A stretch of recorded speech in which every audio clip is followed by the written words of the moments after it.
Commander حضرت خالد ہیں. مد مقابل کی بھی اتنی ہی بڑی تعداد تھی.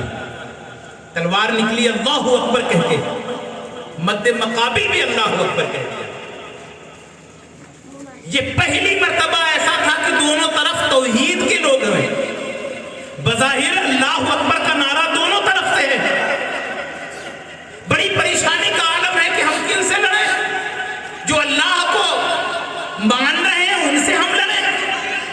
حضرت خالد بن ولید رضی اللہ تعالیٰ عنہ نے اپنی تلوار نیام میں رکھی, صحابہ نے رکھ لی, ادھر سے بھی پلٹ گئی. اب مسئلہ یہ ہوا کہ کیا کیا جائے. خط بھیجا امیر المومنین خلیفۃ المسلمین افضل البشر بعد الانبیاء بالتحقیق حضرت ابوبکر صدیق رضی اللہ تعالیٰ عنہ کے پاس. کہا مسئلہ درپیش یہ ہے کہ تمام حجت کے بعد مارکہ تو رسالت کے مسئلے پر کھڑا ہو گیا تھا, لیکن معاملہ یہ ہے کہ میدان کارزار میں وہ اللہ کا نام لینے والے ہیں. جب ہم نے تلواریں اللہ اکبر کہہ کے کی تو مد مقابل بھی اللہ اکبر کہہ رہا ہے. قربان جائیں وہ کیا خوبصورت جملہ تھا.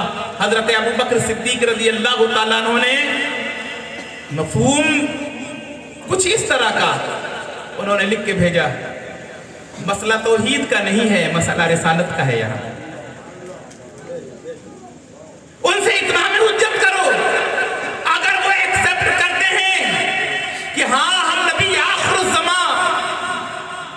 آخر الزمان مانتے ہیں اور اس نبی کا کلمہ نہیں پڑھتے, اسے جھوٹا اور بکار مانتے ہیں, کذاب مانتے ہیں, تو جنگ ختم. اور اگر یہ نہیں مانتے تو پھر تم تلوار کا لڑنے کے لیے نکلو. اگر یہ اللہ اکبر کہتے ہیں تو تم اللہ اکبر کہنے کے بعد یا محمد ہو یا رسول اللہ. سبحان اللہ. نعرہ تکبیر, نعرہ رسالت, شہید اعظم کانفرنس, علماء اہل سنت. تم یا محمد ہو یا رسول اللہ کہنا.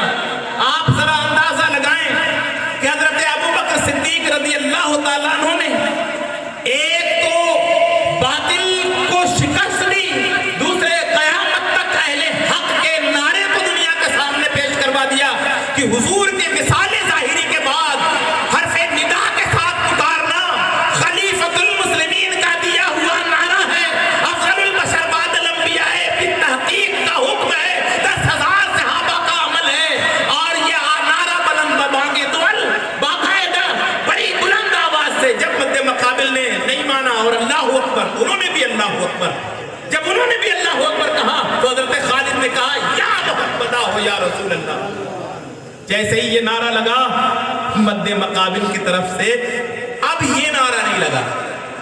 حضرت خالد نے کہا پہچان لو, داڑیاں بھی ہیں, ٹوپیاں بھی ہیں, امامے بھی ہیں, زبان پہ تکبیر بھی ہے, سب موجود ہے, مگر دنیا میں قیامت تک اہل حق کو اگر پہچاننا ہے تو اہل حق کے لیے توحید کے بعد اگر توحید کے مرحلے پر پہچان نہیں رہے ہو تو رسالت کے پلیٹ فارم پہ فوراً دودھ کا دودھ پانی کا پانی ہو جائے گا. قیامت تک جب بھی تم کسی باطل کے سامنے نعرہ رسالت لگائیں گے, اگر وہ نعرہ رسالت پہ یا رسول اللہ کہہ رہا ہے تو تم وفادار ہے, اور اگر خاموش ہے تو غدار ہے. حضرت ابوبکر صدیق رضی اللہ تعالیٰ عنہ کے دور خلافت کے اندر دو جنگیں, ادھر کی بھی انٹرنل پرابلم بھی کھڑا ہو گیا. پھر اس کے بعد اس طریقے کے معاملات کو اگر دیکھیں تو یہ بڑھتا گیا, لیکن اتنی قلیل مدت میں حضرت عمر بن خطاب رضی اللہ تعالیٰ عنہ نے مشورہ کیا, امیر المومنین جنگ و جدال کا سلسلہ کافی تیزی سے بڑھ رہا ہے, اور آپ کے قرآنی کو اکٹھا کیا جائے جن لوگوں نے جہاں جہاں, تو ترتیب کا کام حکم دے دیا کہ اسے اکجا کیا جائے, لیکن بڑی قلیل مدت کے اندر اتفاق دیکھیں.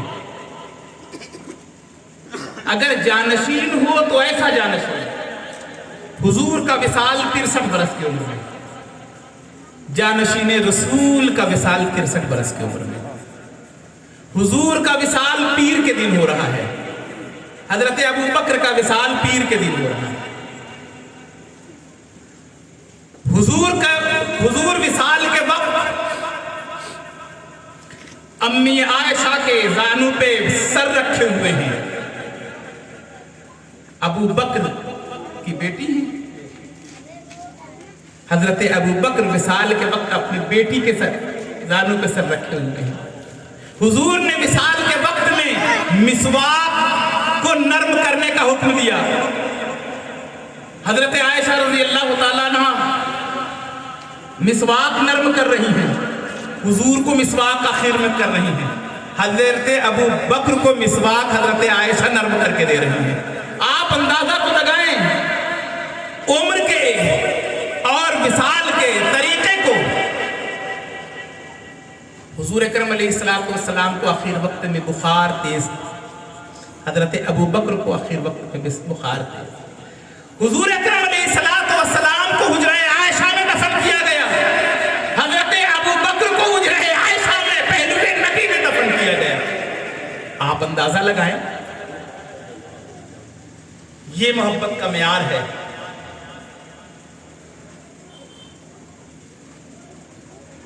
फिर उसके बाद हजरत उमर बिन खत्ताब रज़ी अल्लाह ताला अन्हु का इंतखाब हो गया। हजरत उमर बिन खत्ताब रज़ी अल्लाह ताला अन्हु के वक्त में इंटरनल प्रॉब्लम खत्म हो गया, चूंकि हजरत अबू बकर सिद्दीक रज़ी अल्लाह ताला अन्हु ने अच्छे से फिल्टर कर दिया था, लेकिन दिल के अंदर जो चीज पड़ी रहती है वो रहती है। मुनाफिकत की सूरत खवारिज की तरफ रुख करने लगे वो। लेकिन हजरत उमर बिन खत्ताब रज़ी अल्लाह ताला अन्हु के जलाल के सामने अब ये अंदर से उठने वाले जो फितने थे वो दबने लगे। एक ताकत बढ़ी और ताकत का अंदाजा ये हुआ कि हजरत उमर बिन खत्ताब रज़ी अल्लाह ताला अन्हु ने अपने 10 साल 10.5 साल के इस वसीओ अरीज बक्से में, जिसे हम सिकंदर आजम कहते हैं, अलेक्जेंडर के सामने, हजरत उमर के सामने अलेक्जेंडर की कोई हैसियत नहीं है। वो एक बादशाह का बेटा था, वो आंख खोला था तो शहंशाहियत के दरवाजे पे खोला था। लेकिन उमर बिन खत्ताब रज़ी अल्लाह ताला अन्हु ने अरब के रेगजारों में, बकरियां और ऊंट चराने वालों में, एक मुतवस्सित घराने में गुलामी रसूल में आने के बाद वो जज्बा हजरत उमर बिन खत्ताब का कि आपने फुतूहात का आज़रबाईजान को फतह किया, स्पेन को फतह किया, फारिस को फतह किया, शाम लबनान को फतह किया, 22 लाख मुरब्बा मील पर इस्लाम के झंडे को फहरा दिया सैयदना उमर बिन खत्ताब रज़ी अल्लाह ताला अन्हु ने। और यहीं तक नहीं, आप जरा अंदाजा लगाएं, अगर डाक खाने के निजाम को देखा जाए तो इस निजाम को कायम करने वाले का नाम उमर बिन खत्ताब है। पुलिस की छावनियां और फौज की चौकियां, जो पुलिस चौकियां बनाई गई और पुलिस का जो दस्ता बनाया गया, इसको बनाने वाले का नाम उमर बिन खत्ताब है। बाकायदा आलाते ज़रबो हर्ब से लैस एक जंगी पैमाने पर लड़ने के लिए जो तैयारी की एक फौज और फौजी छावनियां बनाने का जो निजाम है, और इसके इजाद करने वाले उमर बिन खत्ताब है। आप जरा अंदाजा लगाएं कि एक सिस्टम कायम किया बिना जमहूरियत की। हजरत सिद्दीक अकबर हैं, हजरत सिद्दीक अकबर जमहूरियत की बुनियाद डाल रहे हैं। कायनात में डेमोक्रेसी को अगर किसी ने लॉन्च किया है तो वो मजहब इस्लाम है, और मजहब इस्लाम के अंदर इस्लाम है, और इस्लाम के अंदर अगर सबसे पहले इस्लाम के अंदर अगर सबसे पहले किसी वजीर आजम का इंतखाब किया जाए और पूरी दुनिया इंसानियत में किसी वजीर आजम का चुनाव की बुनियाद पर अगर इंतखाब हुआ है तो उस इंतखाब का नाम अबू बकर है। जिसको चुना गया, आप जरा अंदाजा लगाएं, वो अबू बकर सिद्दीक रज़ी अल्लाह तआला अन्हु। फिर उसके बाद जो चुनाव होता है दूसरे खिलाफत के दावेदार हजरत उमर बिन खत्ताब रज़ी अल्लाह तआला अन्हु हैं। हजरत उमर बिन खत्ताब रज़ी अल्लाह तआला अन्हु, उधर हजरत अबू बकर सिद्दीक की अगर जिंदगी को देखें तो जब आपको खलीफा बनाया गया तो दूसरे दिन आपने अपनी गठरी उठाई और मार्केट में निकल गए। हजरत उमर बिन खत्ताब रज़ी अल्लाह तआला अन्हु और दीगर सहाबा उधर से देखे तो उन्होंने फिर मीटिंग की और कहा कि इस्लाम का खलीफा है, बादशाह इस्लाम है, तो इनकी तनख्वाह मुकर्रर कर दी जाए। हजरत अबू बकर सिद्दीक रज़ी अल्लाह तआला अन्हु के पास भी प्रपोजल हजरत उमर बिन खत्ताब का था। उन्होंने कहा कि तनख्वाह मुकर्रर कर दी जाए। उन्होंने कहा मगर तनख्वाह मुकर्रर करनी है तो तनख्वाह मैं मुकर्रर करूँगा। उन्होंने कहा कि आप कहें, तो कहा कि एक मजदूर की जितनी मजदूरी होती है उतनी मेरी तनख्वाह होगी। हजरत अबू बकर सिद्दीक रज़ी अल्लाह तआला अन्हु ने जैसे ही कहा तो सहाबा इकराम ने कहा कि अमीरुल मोमिनीन, एक मजदूर की मजदूरी में आपकी कफालत हो जाएगी। कहा यही तो देखना है जो कांधों पे भार उठाया है, यही देखना चाहता हूं कि अगर एक मजदूर की मजदूरी में अबू बकर का घर नहीं चल सकता तो उस मजदूर का कैसे चलेगा। या तो उस मजदूर की मजदूरी में गुजारा करूंगा या तो फिर मजदूर की मजदूरी बढ़ा दूंगा। आप जरा अंदाजा लगाएं, वो मिजाज किया था। और आखिर वक्त में विसाल से कब्ल हजरत अबू बकर सिद्दीक रज़ी अल्लाह तआला अन्हु ने ये शर्त लगाई थी कि मजदूर की मजदूरी और ठंडी के दिनों में बैतुल माल से मुझे जो कपड़ा दिया जाएगा, गर्मी आते ही मैं उसे जमा करके फिर गर्मी के 2 कपड़े ले लूंगा। ठंडी के 2 जोड़े यानी एक पहनूंगा एक उतारूंगा, 2 कपड़े ठंडी का लूंगा और फिर गर्मी में उसे जमा करके, तो ये मामला है। लेकिन उसके बावजूद 2.5 साल की कलील मुद्दत के अंदर हजरत अबू बकर सिद्दीक रज़ी अल्लाह तआला अन्हु ने जो भी बैतुल माल से लिया था, उन्होंने वसीयत कर दी विसाल से पहले कि मेरी फलां जगह की बाग को फरोख्त किया जाएगा और जो कुछ भी मैंने बैतुल माल से लिया है उसकी रकम वापस कर दी जाएगी।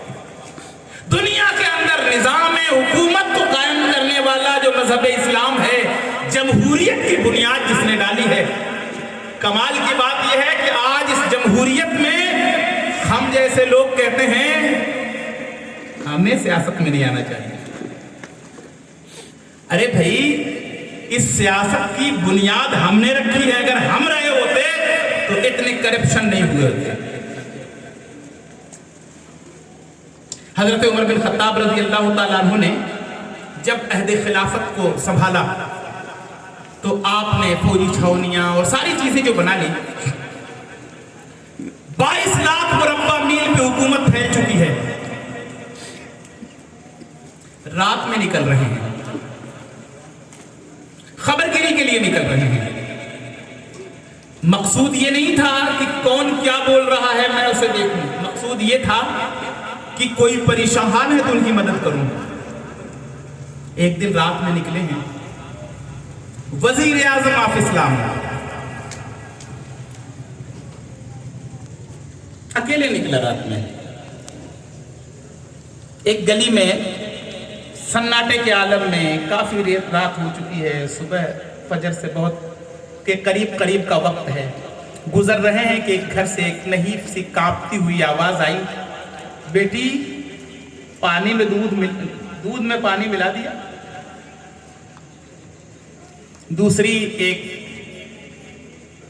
जवान सी आवाज, नहीं मां, अमीरुल मोमिनीन ने ऐलान किया है कि इस्लाम में मिलावट हराम है। उन्होंने कहा कि मगर हमारी गुर्बत का क्या होगा, हमारे जिंदगी गुजारने के लिए यही दूध ही का सहारा है। अगर कुछ पानी मिल जाए तो कुछ रकम ज्यादा आ जाए जिसमें गुजारा अच्छे से हो जाए। मगर वो लड़की है, वो ये कह रही कि नहीं, कानून जो इस्लाम का जो ऐलान किया है फारूक आजम ने, हम उस कानून को फॉलो करते हैं। फिर हुज़ैफा ने कहा कि कहां वो देख रहे हैं, अगर थोड़ा सा मिला भी दोगे तो वो तो देख नहीं रहे हैं। ये बच्ची कहती है बिल्कुल ठीक कह रहे हैं कि वो नहीं देख रहे हैं, लेकिन सारी कायनात का जो परवरदिगार है वो देख रहा है। सैयदना फारूक आजम दरवाजे पे ये पूरी आवाज सुने और फौरन घर चले गए। एक इज़्तिराबी कैफियत है, एक बेचैनी का आलम है, गुर्बत का आलम ये है उस घर का कि वो दूध बेचकर घर का गुजारा होना है। फजर की नमाज के बाद अपने बच्चों को इकट्ठा किया और कहा कि मेरे शहजादों, मैं तुम में से एक रिश्ता अपनी मर्जी का करना चाहता हूं। कहा बाबा जान आप चाहे जहां कर दें। आप जरा सोचें कि एक वजीर आजम का बेटा है जिसके जलवे हैं। उन्होंने कहा कि मैंने देखा कि उस बच्ची के घर में दिल में खौफ खुदा है। आप जरा अंदाजा लगाएं कि हजरत फारूक आजम ने एक मिजाज दिया कि रिश्ते खौफ खुदा वाले में होना चाहिए। रिश्तों का म्यार देखें। एक शब ऐसे ही थी, हुआ भी रिश्ता। फिर एक शब और निकले, रात का वक्त था, उनके साथ उनके गुलाम असलम भी हैं। जंगो जिदाल अपनी जगह है, सिपाहियों का गश्त अपनी जगह है, लेकिन रात की तन्हाई में इसको कहते हैं एहसास से जिम्मेदारी। एहसास से जिम्मेदारी। और रात की तारीकी में निकले, साथ में उनके गुलाम। ठंडक का दिन मौसम है, रात कड़ाके की ठंडक है। दूर एक चिराग टिमटिमाता नजर आया। उन्हें लगा कि शायद किसी ने खैमा नस्ब किया हो, इधर से गुजरने वाला कोई कारवां हो। चलो चलते हैं हमारे शहर में, उनकी खबरगिरी करते हैं। लेकिन जब करीब गए, शहर से बाहर गए हैं, तो एक खंडर मकान था जिसमें एक पर्दा था जो हवा से हिलता था। जब उस करीब गए तो मालूम हुआ कि एक खातून है, उनके गिर्द 2 बच्चे बैठे हुए हैं और वो कुछ गंज के अंदर कुछ पकाए जा रहे हैं। बच्चे बार बार पूछ रहे हैं कि अम्मी खाना कब तैयार होगा। उन्होंने वक्त देखा कि आधी रात से ज़ायद वक्त हो गया है और ये बच्चे बार बार पूछ रहे हैं। इन्होंने दरवाजे पे आवाज़ लगाई और कहा, खातून हम मुसाफिर हैं, हम अंदर आ सकते हैं? उन्होंने कहा कि नहीं, आप अंदर नहीं आ सकते। तो उन्होंने कहा अगर हम अंदर नहीं आ सकते तो क्या हम पूछ सकते हैं कि आखिर आप क्या बनाए जा रही हैं? इतनी देर से बच्चे इस इंतजार में बैठे हैं, रात आधी से ज्यादा गुजर चुकी है। उन्होंने कहा कि ये हमारा इंटरनल मामला है, आप इसमें दखल अंदाज ना होना। लेकिन उन्होंने इसरार किया कि भाई ठीक है, लेकिन मैं ये जानूं तो। भर्राई हुई आवाज से कहा कि आप क्यों पूछ रही हैं? इसमें कुछ नहीं बना रही हैं। आज तीसरा दिन है। इन बच्चों के शौहर, इन बच्चों के वालिद, मेरे शौहर शहीद हो चुके। वक्त का हाकिम उसे फिक्र नहीं है। पैरों तले जमीन निकल गई। कहा कि तीसरा दिन है, फाके की नौबत है। मैं लोगों के घरों में काम करती, काम भी नहीं मिले। एक दिन भर तो मैं बहला लेती, रात होती तो मैं ऐसे ही पानी पकाती हूं। बच्चे इंतजार करके सो जाते, मैं चूल्हा बुझा के मैं भी सो जाती। आज तीसरा दिन है। बच्चों का आलम यह है कि भूख से हाल यह है कि ये सोने का नाम नहीं ले रहे हैं। सैयदना उमर बिन खत्ताब रज़ियल्लाहु ताला अन्हु बेतहाशा उल्टे पांव भागे हुए, उनके गुलाम असलम पीछे दौड़ते हुए आ रहे हैं। हजरत उमर बिन खत्ताब बैतुल माल में आते हैं, गले की एक बोरी अपनी पीठ पे लादते हैं, कुछ नकदी रखते हैं और भागने लगते हैं। हजरत उमर बिन खत्ताब के गुलाम असलम कहते हैं, हुजूर मैं गुलाम हाजिर हूँ, ये बोरी मुझे दे दें। उन्होंने कहा कि ना, कल क़यामत के दिन जो मुझसे गलती हुई है कि मैं हाकिम वक्त हूँ और मेरे वक्त में रियाया भूखी हो, इसका ये इताब मेरे कंधों पे होगा, इसलिए इसे मेरे कंधों पे लेके जाने दो। आप जरा अंदाजा लगाएं, 22 लाख मुरब्बा मील पर हुकूमत करने वाला हुक्मरान अपनी एक एक रियाया की खबरगिरी कर रहा है और घर में वहां ले जाने के बाद कहता है कि बहन एक मौका और दे दो। उन्होंने कहा कि हम गरीब लोग हैं, हमारे पास थोड़ी सी इज्जत है। एक शब में अगर किसी अजनबी को एक बस से 2 मरतबा आते हुए किसी ने देख लिया तो हमारी इज्जत तार-तार हो जाएगी। उन्होंने कहा कि फिर नहीं आएंगे, आज हम जरूरत के सामान लेकर आए हैं। गले रख दिए, पैसे दे दिए, पानी तो गर्म हो ही रहा था, चावल डाला, कुछ देर में तैयार हो गया, उसे ठंडा किया, बच्चों को बुलाया, उनको खाना खिलाया, बच्चे सो गए। फिर इजाज़त लेके ये आना चाह रहे हैं, उन खातून ने कहा कि अल्लाह तुम्हें अच्छा रखे। देख रहे हैं इस वक्त के हाकिम वक्त खलीफतुल मुस्लिमीन को खबर नहीं है। मैं ये दुआ करूंगी कि अल्लाह उस मनसब पे तुम्हें पहुंचाए। उन्होंने पहचाना नहीं था, उन्होंने शर्मिंदगी के साथ ये कहा कि बहन, अल्लाह का इंतजाम जो होता है वो बेहतर होता है, लेकिन तुम्हारी दुआ अपनी जगह है, कभी अगर उमर की अदालत में आओगी तो मुझे वहां जरूर पाओगी। ये नहीं कहा कि मैं उमर हूं। आप जरा अंदाजा लगाएं कि ये थी एहसास जिम्मेदारी। ऐसे लोग थे बड़े। एक दिन हजरत उमर बिन खत्ताब रजी अल्लाह तआला अन्हु ने मिंबर लगाया, और मिंबर लगाने के बाद ऐलान, सोचा कि मैं ऐलान कर दूं कि महर लोग देने में एक मुकाबला चल रहा है, कोई इतनी दे रहा है, कोई उससे ज्यादा दे रहा है, कोई उससे ज्यादा दे रहा है। तो उन्होंने सोचा कि मैं एक लिमिटेशन कर दूं कि इससे ज्यादा कोई नहीं देगा। आपने ऐलान कर दिया, एक रकम मुतय्यन कर दी कि इससे ज्यादा महर न दी जाए। मिंबर लगाए, ऐलान किया, पलटे, उतर गए। जैसे ही बाहर निकले एक खातून मिल जाती, फौरन खड़ी हो जाती है। उन्होंने कहा कि अमीरुल मोमिनीन, अल्लाह के रसूल अलैहिस्सलातु वस्सलाम ने हमारे हक को अल्लाह तबारक व तआला की तरफ से जो हम पर हक था, उस हक पे कोई बाउंडेशन नहीं लगाई थी, कोई बाउंडेशन नहीं लगाई थी। हैसियत के मुताबिक वो जितना ज्यादा देना चाहे आप उसमें हद लगाएंगे।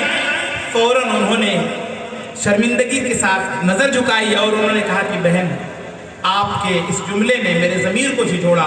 फिर आवाज दी, फिर ऐलान किया, फिर मिंबर लगाया और कहा कि अल्लाह तुम्हें जितनी तौफीक दे, सदक़ातिहिन्न निहला के तहत, अल्लाह के इस पैगाम के तहत कि खुशदिली के साथ दो, तो तुम खुशदिली के साथ दिया करो। सैयदना उमर बिन खत्ताब रज़ी अल्लाह तआला अन्हु ने ये फिर वहां आप जरा अंदाजा लगाएं किस तरीके के लोग थे। एक तरफ तो आलम ये था कि हज़रत फारूक आज़म को हुज़ूर अकरम अलैहिस्सलाम ने कहा कि उमर के जलाल का ये आलम है कि अगर इसको शैतान देखता है तो वो रास्ता बदल लेता है। जिसको देख के शैतान रास्ता बदल लेता है, जिसको देखने के बाद हालत खराब हो जाए लोगों की। एक मर्तबा हज़रत उमर बिन खत्ताब रज़ी अल्लाह तआला अन्हु जा रहे हैं कि उधर से एक शख्स आ रहा है, बगल में बोतल दबा हुआ है। नजर पड़ते ही हवा निकल गई, हालत खराब है, परेशानी का आलम है। अभी आदत कुछ थी, छूटी नहीं थी, कभी ले लेते थे। हजरत उमर को देखा, अंदर से एक बेचैनी की आलम हुई। उन्होंने कहा कि रास्ता भी नहीं चेंज कर सकते और करीब आएंगे तो पकड़ लिया जाएगा। दिल ही दिल में दुआ करने लगे कि परवरदिगार,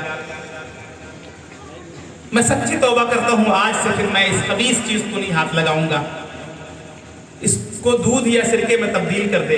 रावी दो वाक़या बयान करते हैं कि उन्होंने कहा कि दूध में तो दूध या सिरका बन गया। बहरहाल अब उन्होंने जैसे ही इधर दुआ की, मगर ये यकीन कामिल भी था कि वो अहकमुल हाकिमीन है। जब बंदा सच्ची तौबा करता है तो परवरदिगार उसकी दुआ ऐसे ही कबूल करता है कि उसकी जुबान से जो निकलता है वो उसे पूरा कर देता है। सैयदना फारूक आज़म रज़ी अल्लाह तआला अन्हु करीब आ गए और पूछा क्या है। तो उसने अपने दुआ के बाद भरोसे के साथ कहा दूध है या सिरका है, जो नाम लिया, खींचा तो वो तब्दील हो चुका था। आप अंदाजा लगाएं कि शिद्दत का आलम ये था कि अगर इस्लाम के खिलाफ को नाजायज काम दिखाई दे रहा है तो उसको कतई बर्दाश्त नहीं करते। आज जो अवाम परस्ती है हमारी, जो अकीदत और खुश अकीदगी के गलत तासुर दिया जा रहा है। सैयदना फारूक आज़म रज़ी अल्लाह तआला अन्हु का दौर है। हुज़ूर अकरम अलैहिस्सलातु वस्सलाम और उनके जानिसार सहाबा एक रास्ते से गुजर रहे हैं। हुज़ूर अकरम अलैहिस्सलातु वस्सलाम का अमामा शरीफ एक झाड़ी में उलझ जाता है, एक झाड़ी में उलझ जाता है। हुज़ूर पीछे हटते हैं और अमामे का बल निकालते हैं और फिर आगे गुजर जाते हैं। ये एक महज एक इत्तेफाक था कि एक झाड़ी में अमामे का बल उलझ गया।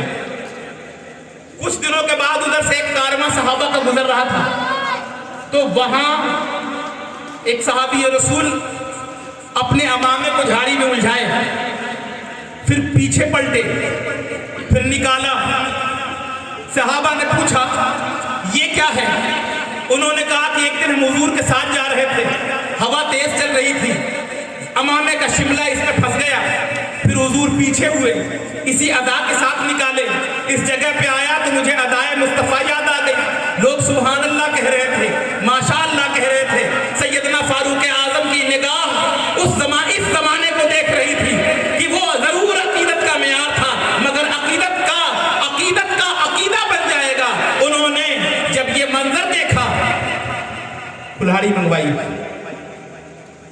और दरख्त को कटवा दिया, कुल्हाड़ी मंगवाई और दरख्त को कटवा दिया और कहा कि वो महज एक इत्तेफाक था, अकीदत को अकीदत के मेयार पे रखा जाए, अकीदत को अकीदा बनाया जाएगा। इसी तरीके रसूमात और बिदअत दाखिल होती हैं, ये रसूलुल्लाह का अमल नहीं था, महज एक इत्तेफाक था। क्या आज हमारे वहां नहीं दिखाई दे रहा? आप किसी मजार में एक धागा बांध के आ जाइए, फिर आप धागा ढूंढते रहिए, पता नहीं ये धागा कहां से आ गया। चल रहा है कि नहीं? कोई कड़ा पहन रहा है, कोई सिक्कड़ पहने हुए है, कोई पायल पहने हुए है, कोई कान छेदाए हुए है। ये इस्लामी तस्वुर है? सैयदना फारूक आजम रज़ी अल्लाह तआला अन्हु ने उस दरख्त को कटवा दिया और कहा कि इससे एक गलत अकीदा होगा। तो खुश अकीदगी इसका नाम नहीं है। खुश अकीदगी ये है कि हुजूर की जो सुन्नत हो वो किया जाए। खुश अकीदगी ये है, हुजूर की सुन्नत मिसवाक है तो ये क्यों नहीं करते? अमामा है ये क्यों नहीं मानते? कहाँ हो पा रहा है हमसे? अच्छा चलो भाई, दाढ़ी है ये क्यों नहीं होता? अच्छे अखलाक ये क्यों नहीं होता? हजरत खालिद बिन वलीद रज़ी अल्लाह तआला अन्हु कमांडर इन चीफ हैं। जंग बड़ी घमासान की लड़ाई चल रही है, सैयदना फारूक आजम का दौर है, जंग खींचे जा रही है और अब ये लग रहा था कि यहूदो नसारा की जो मजबूत ताकत है मुसलमानों के मुकाबले में पूरी पड़ती नजर आ रही थी। सहाबा आपस में बैठे हुए थे और उनकी जुबान से ये निकला कि घबराने की कोई बात नहीं है, इसलिए कि जंग के सिपहसालार का नाम खालिद है और खालिद जंग कहाँ हारते हैं। इतना सुनना था कि सैयदना फारूक आजम रज़ी अल्लाह तआला अन्हु ने हजरत साद इब्न अबी वक्कास रज़ी अल्लाह तआला अन्हु को एक रुक्का लिख कर दिया और कहा कि ले जाओ, खालिद को दे देना। मैदान जंग में ऐन घमासान की लड़ाई हो रही है, हजरत साद इब्न अबी वक्कास रज़ी अल्लाह तआला अन्हु रुक्का लेकर जा रहे हैं। हजरत खालिद बिन वलीद ने देखा, हजरत उमर फारूक रज़ी अल्लाह तआला अन्हु ने लिखा था कि आप जिस हालत में हैं अभी आपको माजूल किया जा रहा है, आपको कमांडरी के पोस्ट से हटाया जा रहा है, आप कमान साद इब्न अबी वक्कास के हाथ में दे दें और अगर आप एक साधारण सीधे सिपाही की हैसियत से जंग में लड़ना चाहते हैं तो लड़ें, वरना वापस आ जाएं। आप जरा अंदाजा लगाएं कि कमांडर एक सिपाही की जगह पे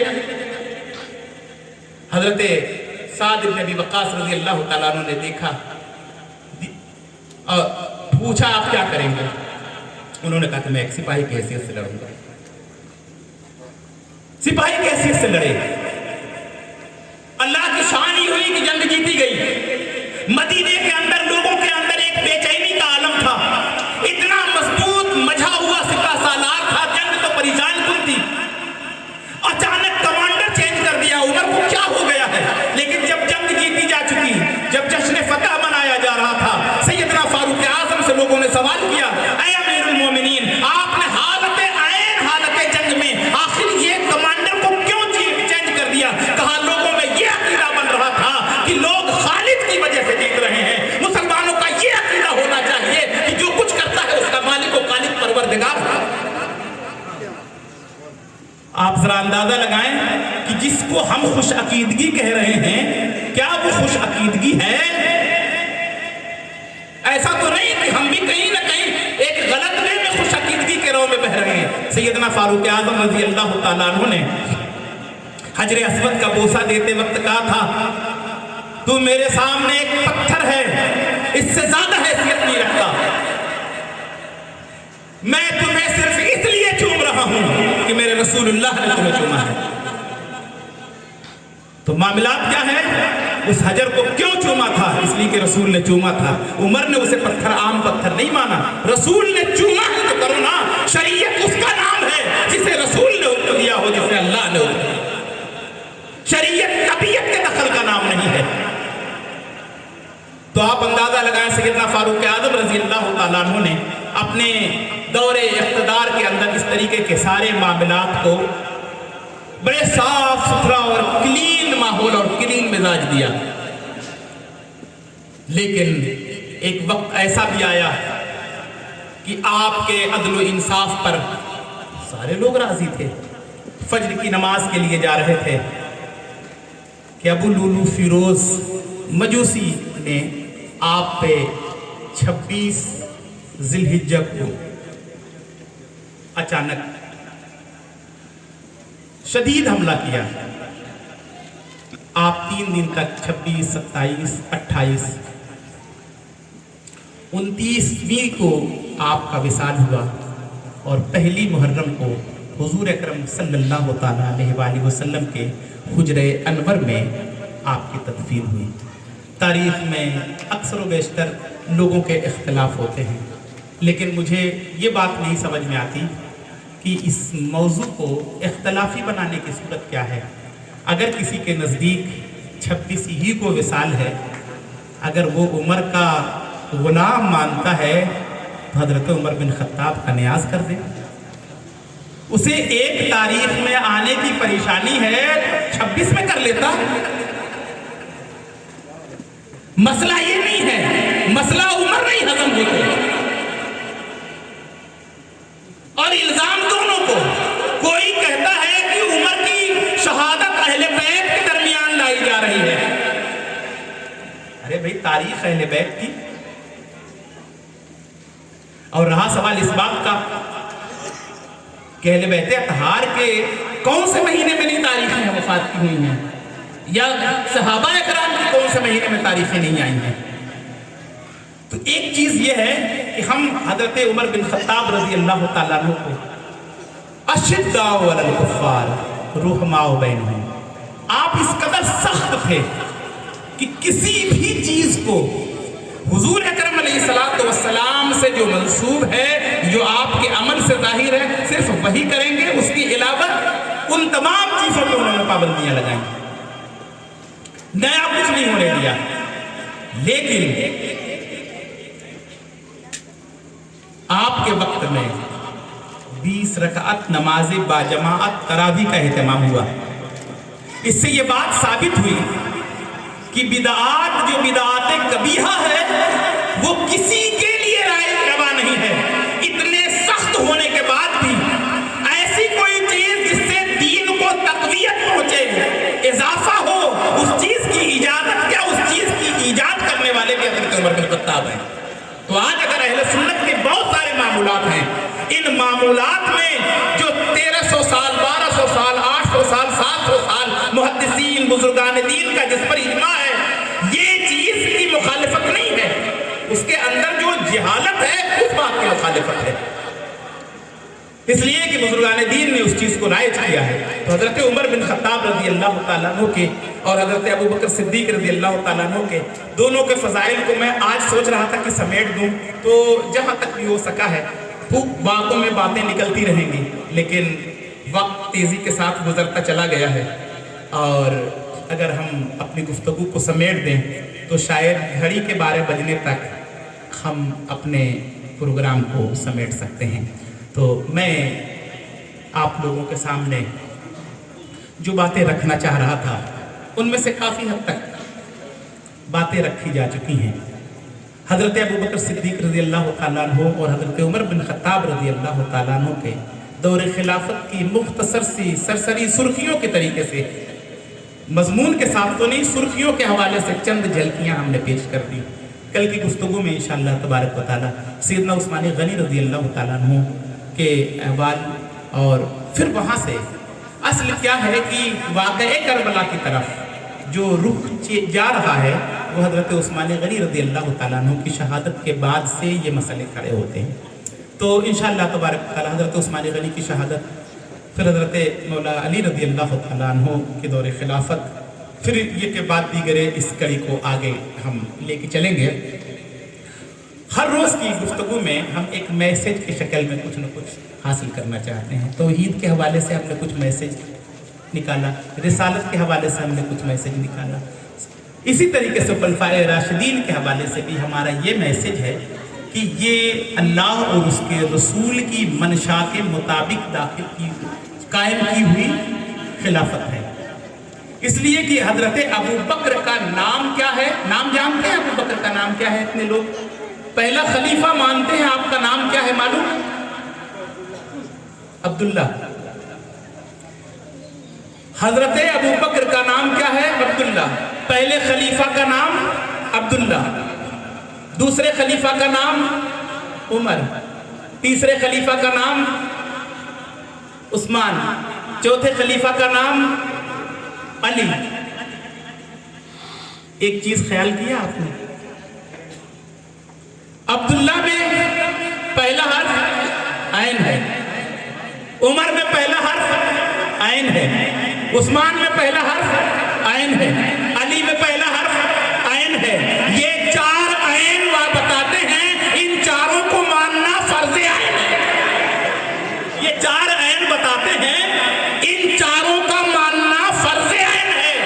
ہم خلافت ابو بکر بلا فصل مانتے ہیں، اس میں کوئی کہیں سے کوئی تردد نہیں ہے۔ اہل سنت و جماعت کی بنیادی مین اسٹریم یہی ہے۔ میں نے اکثر و بیشتر یہ بات کہی ہے کہ اگر ہم پوچھ دیں کہ آپ سنی کون ہیں، کیوں ہے، تو آپ نہیں بتا پائیں گے۔ یہ بات سن لیں کہ سنی اور شیعہ کے فرق میں یہی ہے کہ جو حضرت علی رضی اللہ تعالیٰ عنہ کو خلیفہ اول بلا فصل مانتا ہے اور خلفائے راشدین المہدیین کو غاصب اور باغی کہتا ہے، وہ روافض کا طبقہ ہے۔ اور جو حضرت ابو بکر صدیق رضی اللہ تعالیٰ عنہ کی خلافت کو خلافت بلا فصل مانتا ہے اور ترتیب خلافت پہ مولا علی کو چوتھا خلیفہ تسلیم کرتا ہے، یہ جماعت اہل سنت کا 1400 برس کا متفقہ فیصلہ ہے۔ ہم اہل بیت اطہار کو اور خلفائے راشدین کو، اس لیے کہ اہل سنت کا مزاج یہ ہے کہ توحید پہ کوئی سمجھوتا نہیں، رسالت پہ کوئی سمجھوتا نہیں، جو معیار ہے خلافت پہ، دفاع صحابہ پہ کوئی سمجھوتا نہیں وہ کرتا ہے، اور اہل بیت کی طہارت پہ جان دینے کے لیے تیار ہے۔ اس کا عقیدہ یہ ہے کہ اہل بیت اطہار کی محبت جزو ایمان ہے، اور اہل بیت کی محبت کا معیار یہ ہے کہ اہل بیت کی محبت میں اگر علی اہل بیت ہے تو علی کی کل آل اہل بیت ہے، علی کی کل آل اہل بیت ہے۔ ہم اہل بیت کو چھانٹ کر نہیں، من چاہے لوگوں کو اہل بیت نہیں بناتے، جیسے یار لوگوں نے بنا لیا کہ اہل بیت بنانے کے لیے علی کے لالوں میں سے صرف 3 کو لیا جائے گا، باقی کو چھوڑ دیا جائے گا۔ ہم علی کے سارے لالوں کو پکارتے ہیں۔ ہم کربلا میں جتنے لوگ ساتھ رہے، ہم غازی عباس کا اگر نام لیتے ہیں تو غازی عمر کا بھی نام لیتے ہیں۔ غازی عمر بن علی جو شام کے زندان میں قید رہے، حضرت عباس تو شہید ہوئے تھے، حضرت غازی عمر تو زندان میں قید رہے، صعوبتیں برداشت کی۔ بتاؤ کبھی تاریخ کربلا میں ان کا نام لیا گیا؟ جناب ہم 10 دن کے حسینی نہیں ہیں، ہم علی سے محبت کرتے ہیں اور آل علی سے محبت کرتے ہیں، منچاہی محبت نہیں۔ علی کی آل سے محبت ہے تو محبت ہے۔ علی نے اگر اپنے بیٹے کا نام عمر رکھا ہے تو ہم عمر سے اس بنیاد پہ علی کے لال کو نہیں چھوڑ دیں گے کہ نام عمر رکھا ہے۔ ہم علی سے محبت کرتے ہیں تو آل علی سے محبت، یہ مزاج ہے ہمارا۔ حضرت امام حسن مجتبی کے بیٹے حضرت حسن بن حسن، جن کی کنیت مسنہ ہے، آپ بھی غازی ہیں، آپ بھی کربلا کی جنگ میں شریک ہوئے تھے۔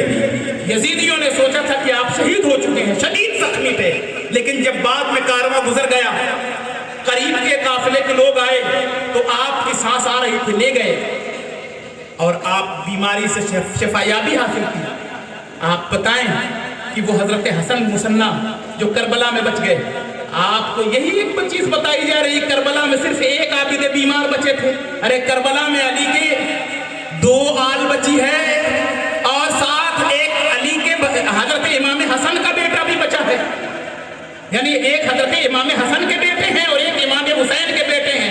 12 اماموں کی ترکیب بنانے والوں، میں یہ پوچھنا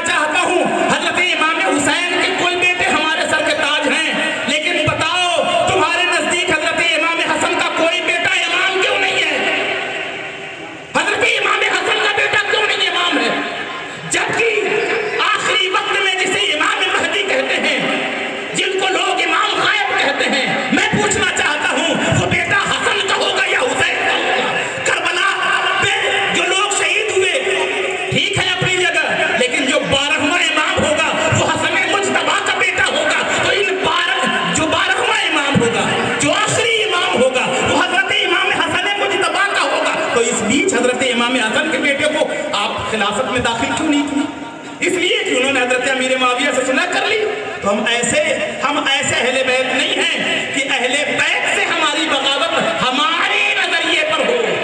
ہم اہل بیت سے محبت کرتے ہیں تو اہل بیت کے ہر اصول سے محبت کرتے ہیں. اگر حضرت امام حسن نے حضرت امیر معاویہ سے صلح کر لی اور بیعت کر لی ہے تو ہم نے حضرت امیر معاویہ کو صحابی رسول بھی مانا ہے اور انہیں حضرت امام حسن کی صلح کے بعد ہر طریقے کے معاملات کو الگ کر لیا.